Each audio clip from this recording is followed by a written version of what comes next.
The following program contains mature subject matter and sexuality. Viewer discretion is advised.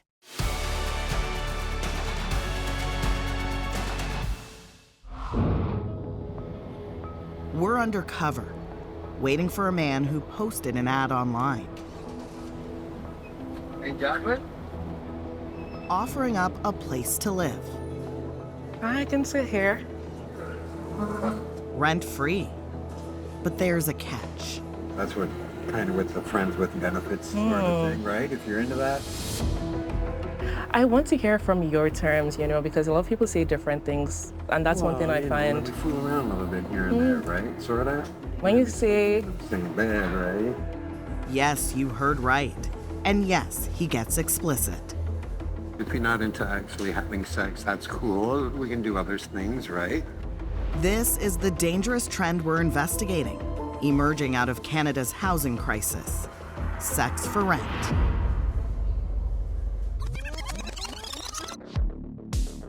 We're searching for indecent rental ads. A cute, fun female to help me relax. Ideal for student or international student. We want to know, how common are they? Could they be leading young women, especially those in colleges and universities, into sexual exploitation? And what are the consequences? There's no doubt many are feeling an economic squeeze.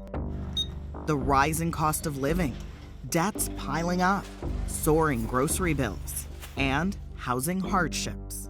Housing is too expensive, food is too expensive. I don't even have Wi-Fi anymore. I used to live in downtown, so I moved back home. Most people my generation that I speak to, none of us really have any expectation of actually owning a home. It's no wonder people look for cheap housing on sites like Facebook Marketplace and Craigslist. That's where we look too. It doesn't take long to find posts like this. Daddy can pay rent for student girl. Seeking live-in girlfriend. Friends with benefits situation. But are these ads for real? It's absolutely shocking. Brampton Regional Councillor Rowena Santos says yes. She says international students are most at risk.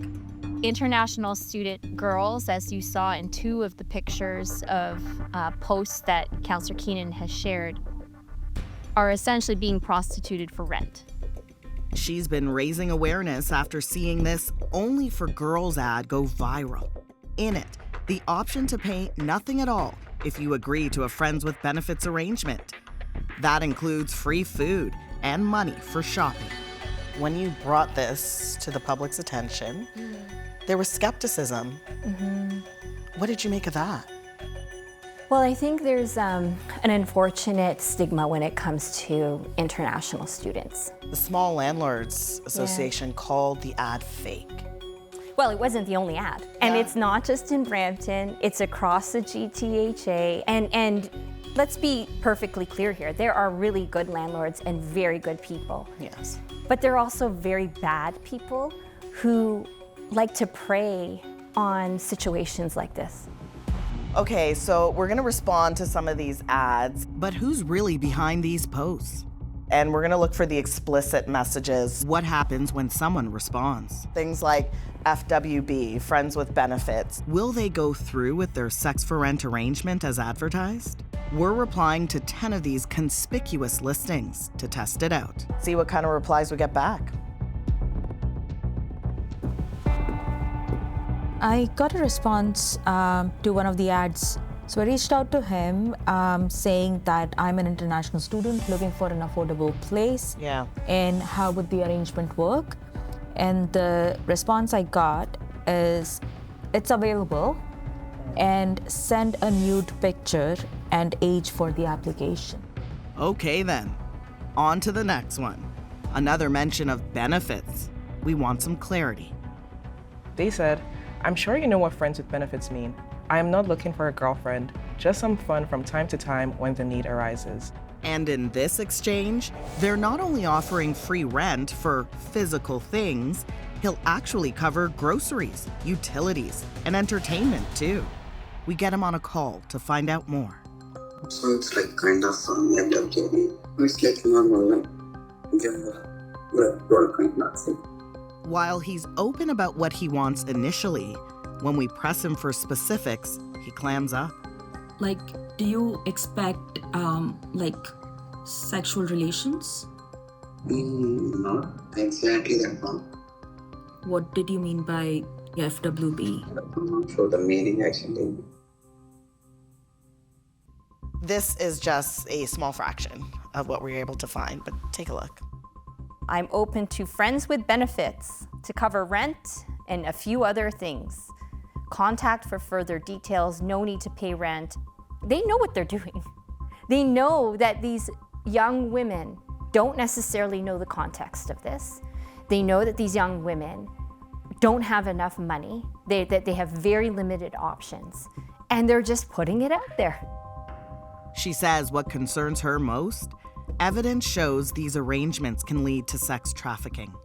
As an international student girl, the one thing that keeps them trapped is the human trafficker or the landlord saying, listen, if you say anything to the police or anyone, you're going to be deported. Yeah. So that threat keeps these young women in these situations. Trapped. They get pregnant, they commit suicide. There's no escape. Or they don't believe that there is. None of this I've said out loud since it happened, ever. Maya is breaking her silence. We've changed her name and concealed her identity because she's fearful of retaliation. Back in 2017, she's in university, renting the upper floor of a house in Toronto, with her landlord living downstairs. It's when he breaks up with his girlfriend, she says, that he begins to harass her. When did he start connecting your rent and your living arrangement with sexual favors? Immediately. If I didn't do what he wanted, he would start the eviction process or start demanding more rent. He would turn off the heat or the water or the lights if I didn't do what he wanted. That was really scary. Can you talk to me about the sexual advances that he made? When things got bad, he started saying he was going to come up and we were going to have sex and I would enjoy it.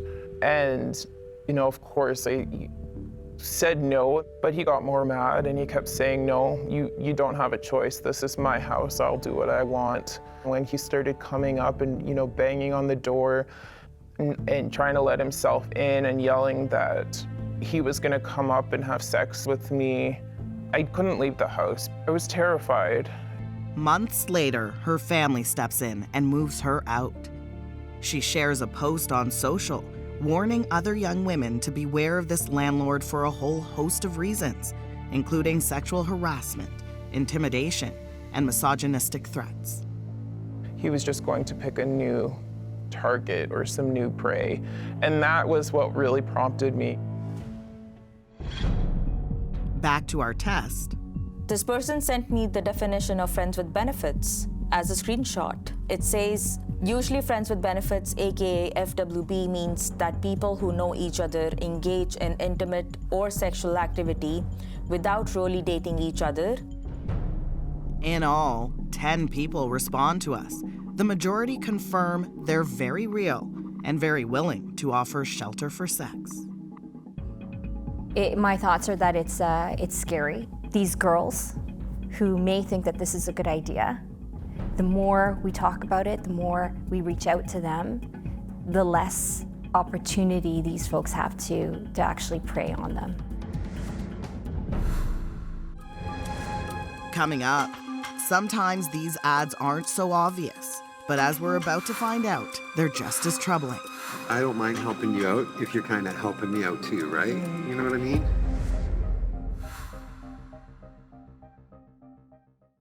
The following program contains mature subject matter and sexuality. Viewer discretion is advised. This is your marketplace. We're uncovering a housing issue that's flying under the radar in many Canadian cities. People online seeking sex for rent, preying on young women in vulnerable situations. It's available and send a nude picture and age for the application. Now we're focusing on a different kind of test, investigating the subtle, more nuanced rental listings. They don't always come right out and say what it is that's being proposed here. Lawyer and professor Janine Benedict says young women can walk into these situations unsuspecting because the intent is not obvious. The men who are posting these ads know that what they're doing isn't entirely above board or permissible, that they're hoping not to get caught or draw attention to themselves by coming right out and explaining what they want. And they may be, in some sense, looking to do a bit of a bait and switch. Maybe the young woman who answers the ad isn't quite sure what's being proposed. She's hopeful it might be a genuine offer of accommodation. We choose 10 ads online that seem to fit that inconspicuous criteria. Looking to help out a young student struggling with housing. So they're not in your face. The rent is low or free. Most want replies from women only. Check out this one, offering a warm bed in Hamilton, Ontario for a young petite female. We call and agree to a coffee meetup. I'm coming from somewhere in Toronto. I'm just in urgent need of a place, so I'm able to come. Starts to be on my way soon. Right, understandable. We arrive and wait. The guy comes out of the coffee shop, makes his introduction. Hey, Jacqueline? Thank you. You're welcome. Yes. I can sit here.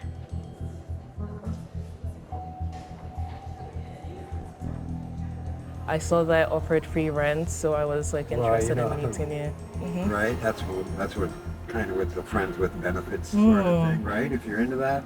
I want to hear from your terms, because a lot of people say different things, and that's one thing I find. We fool around a little bit here and there, right? Sort of. When you say In the same bed, right? okay, there's only one bed. Yes. Okay. Janine and politician Rowena Santos watch the conversation unfold. Oh my gosh. Your thoughts? It's cold outside, so positioning it as a warm bed to sleep in, it's disgusting. There's a dehumanization there. The young woman's not being treated as a person. They're just a means to an end. And so, of course, it feels very fake and ridiculous. Would you call this a predatory practice? Absolutely, it's a predatory practice. She says soliciting sexual favors in exchange for free or discounted rent is not just unethical. It's illegal. It violates the criminal code. The person who might answer the ad and engage in it is protected. It's illegal for the person who's offering the rent. Anytime somebody obtains or tries to obtain a sexual service in exchange for something of value, they're violating the criminal code. Back on hidden camera, more details about his expectations and a warning. This is sexually explicit content. I like to know people's expectations. I like to orally please. You like what? To orally please. To orally please. Yeah, stuff like that. Finger play. If you're not into actually having sex, that's cool. We can do other things, right? But we want to know if there's any other way to pay. So what if sometimes I had money to pay rent? So I wouldn't just be... I would be like, working for save free? it, girl. If you're, hey, I don't mind helping you out if you're kind of helping me out too, right? You know what I mean? You only want girls? Of course. Like young girls? Not necessarily out legal age. You know what I mean? Like I said, I'm willing to help someone out. You seem to be smart. You're pretty. You're younger. You need a hand. You need help. A little bit of basic help, sort of. Yeah. Hamilton's brutal, right? Really? Yes. Be careful. Don't be gullible, right?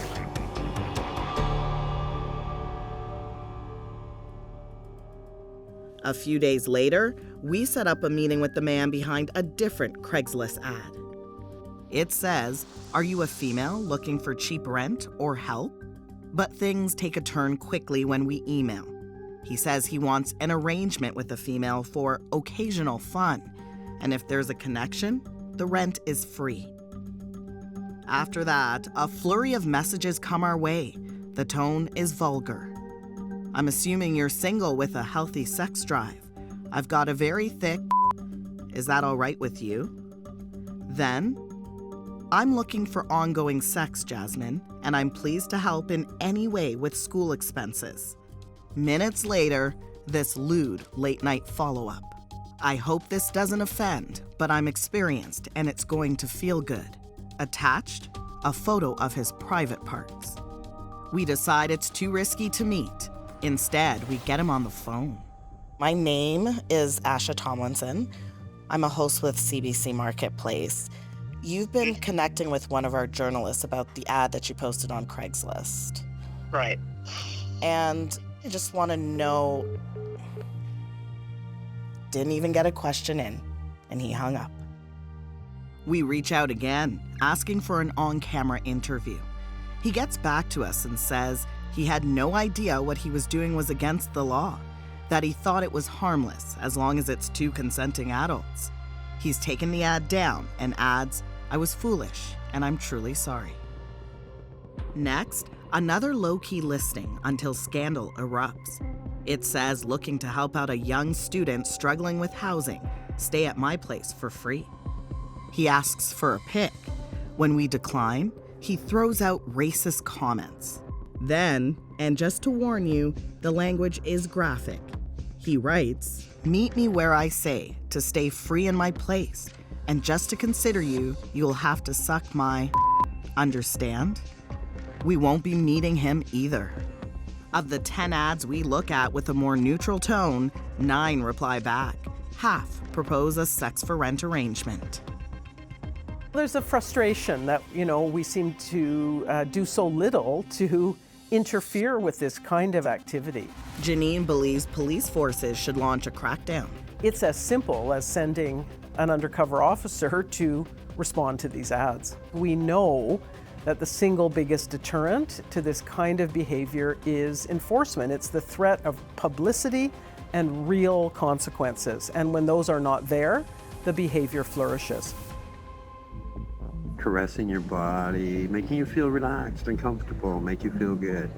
Remember the man we meet in Hamilton about his sex for rent listing?